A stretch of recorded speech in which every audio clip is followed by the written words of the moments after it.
নমস্কার বন্ধুরা, গোপলু কিচেনে আপনাদের সবাইকে আরও একবার স্বাগত জানাই। আজকে আমি আপনাদের সাথে শেয়ার করব চিকেন পিৎজা রেসিপি। বাড়িতেও যে এত সহজেই ডমিনোস স্টাইলে চিকেন পিৎজা বানানো সম্ভব তা এই রেসিপিটা দেখলেই বুঝতে পারবেন। খেতে তো ভীষণই টেস্টি হবে, এক কথায় অপূর্ব।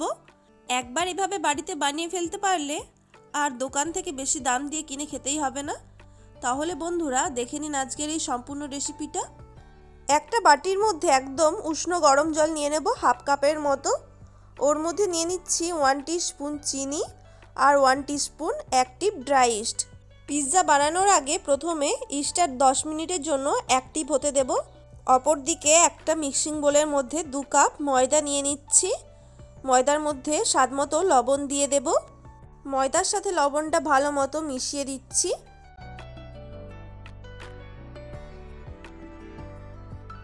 10 মিনিট পর ঢাকাটা খুলে নিয়েছি। দেখুন ইস্ট কিন্তু ভালো মতো ফার্মেন্ট হয়ে গেছে।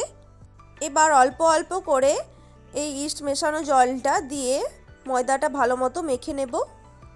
এই একই পদ্ধতিতে বন্ধুরা আপনারা কিন্তু যে কোনো বানরুটি বা পাউরুটি বানিয়ে নিতে পারেন।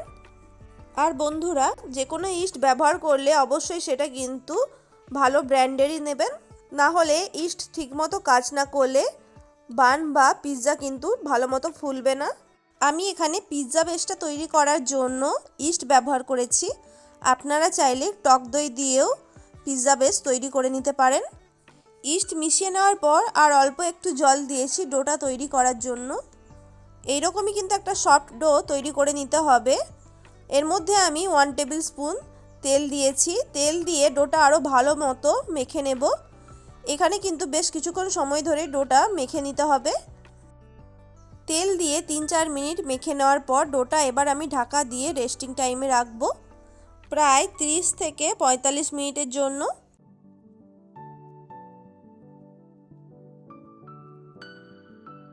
অপরদিকে পিৎজার জন্য চিকেনটা বানিয়ে নিচ্ছি। কড়াইয়ের মধ্যে 2 টেবিল স্পুন সাদা তেল দিয়ে দিয়েছি। তেল গরম হয়ে গেলে দিয়ে দেব 1 টিস্পুন আদা রসুন বাটা। আদা রসুনটা তেলের সাথে একটু ভেজে নিচ্ছি যাতে কাঁচা গন্ধটা চলে যায়। এবার ওর মধ্যে আমি দিয়ে দিচ্ছি 250 গ্রামের মতো বোনলেস চিকেন।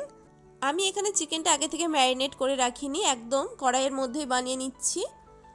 চিকেনের মধ্যে দিয়ে দেব পরিমাণ মতো লবণ, হলুদ আর লঙ্কার গুঁড়ো। সব কিছুকে ভালো মতো মিশিয়ে নিচ্ছি। হাই ফ্লেমে 2 থেকে 3 মিনিটের জন্য চিকেনটা আমি আগে ভেজে নিচ্ছি। আরও 2-3 মিনিটের জন্য মিডিয়াম ফ্লেমে ঢাকা দিয়ে রাখছি।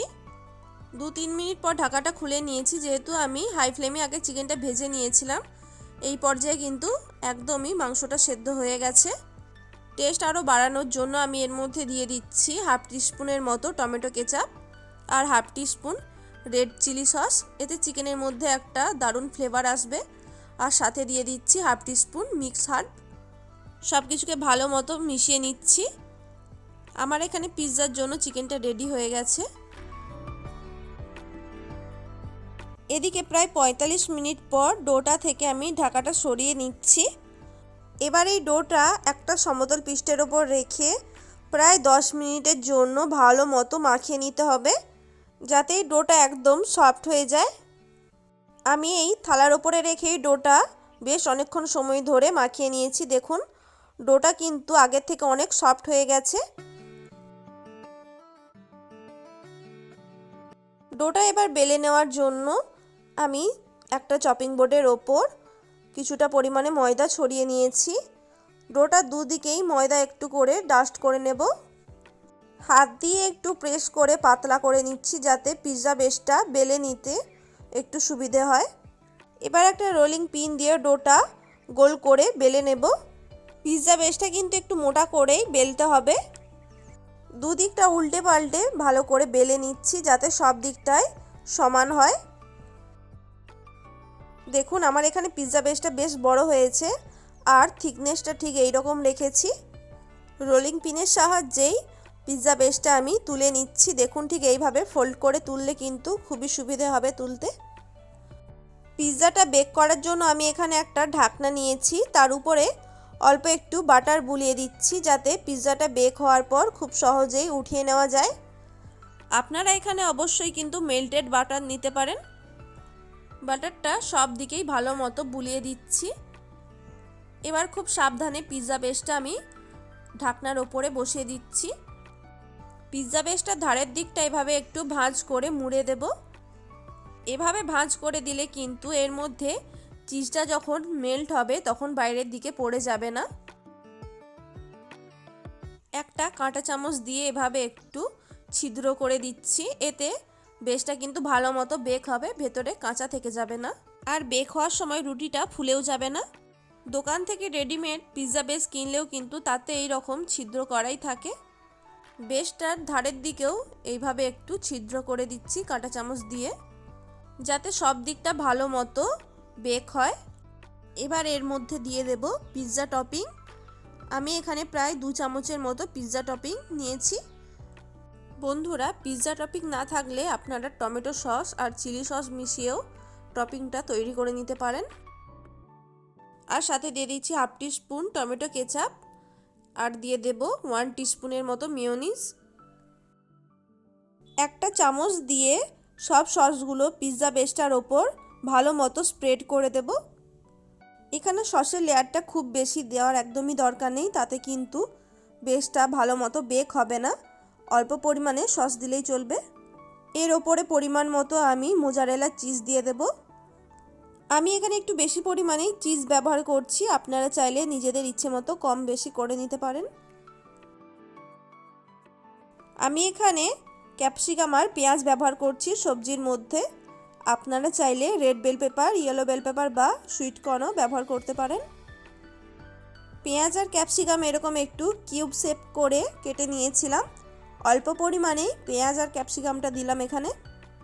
এরপর আগে থেকে চিকেনটা যে তৈরি করে রেখেছিলাম সেটাকেও আমি দিয়ে দিচ্ছি।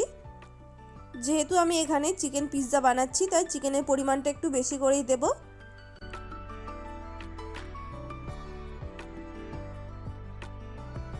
অল্প একটু বাটার মেল্ট করে নিয়ে পিৎজা বেসটার ধারের অংশে একটু লাগিয়ে দিচ্ছি একটা ব্রাশের মাধ্যমে। এতে পিৎজা বেসটা বেক হওয়ার পর এর মধ্যে একটা ভালো কালার এসে যাবে। চিকেন আর পেঁয়াজ ক্যাপসিকাম দেওয়ার পর ওপর থেকেও আমি একটু চিজ দিয়ে দিচ্ছি।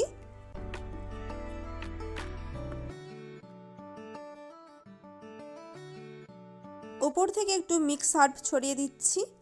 আপনারা চাইলে অরিগ্যানো ছড়িয়ে দিতে পারেন, আর একটু চিলি ফ্লেকও ছড়িয়ে দিচ্ছি। আপনারা চাইলে পিৎজাটা বেক হওয়ার পর একদম সার্ভ করার সময় এগুলো ছড়িয়েও খেতে পারেন।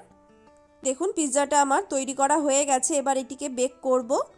একটা কড়াই আগে থেকে প্রিহিট করতে দিয়েছিলাম, তার উপর একটা স্ট্যান্ড বসিয়ে দিয়ে পিৎজাটা মাঝখানে বসিয়ে দিয়েছি। এবার ঢাকা দিয়ে 20 থেকে 25 মিনিটের জন্য লো টু মিডিয়াম ফ্লেমে বেক করব। 25 মিনিট পর ঢাকাটা আমি খুলে নিচ্ছি, আর এই পর্যায়ে গ্যাসের ফ্লেমটাও অফ করে দিয়েছি। বন্ধুরা, দেখতেই পাচ্ছেন পিৎজাটা কতটা সুন্দর বেক হয়েছে, আর দেখতে কতটা লোভনীয় হয়েছে, একদম দোকানের মতোই। এইভাবেই বাড়িতে খুব সহজে পিৎজা বানিয়ে সবাইকে খাওয়াতে পারেন। বাচ্চা থেকে বড় সবারই খুবই পছন্দ হবে। পিৎজাটা এবার গরম গরম সার্ভ করার জন্য একদমই রেডি হয়ে গেছে। বন্ধুরা, আজকের এই পিৎজা রেসিপিটা কেমন লাগলো অবশ্যই কিন্তু কমেন্ট করে জানাবেন। ভালো লাগলে ভিডিওটিতে একটি লাইক করে চ্যানেলটি প্লিজ সাবস্ক্রাইব করে দেবেন, যাতে আমি নতুন কোনো রেসিপির ভিডিও দিলে তার নোটিফিকেশান আপনাদের কাছে সবার আগে পৌঁছে যায়। সবাই ভালো থাকবেন, সুস্থ থাকবেন। আজকের এই রেসিপিটা সম্পূর্ণ দেখার জন্য অসংখ্য ধন্যবাদ। আর ফিরে আসবো এরকমই নতুন কোনো একটি রেসিপির ভিডিও নিয়ে। আজকের মতো টাটা সবাইকে।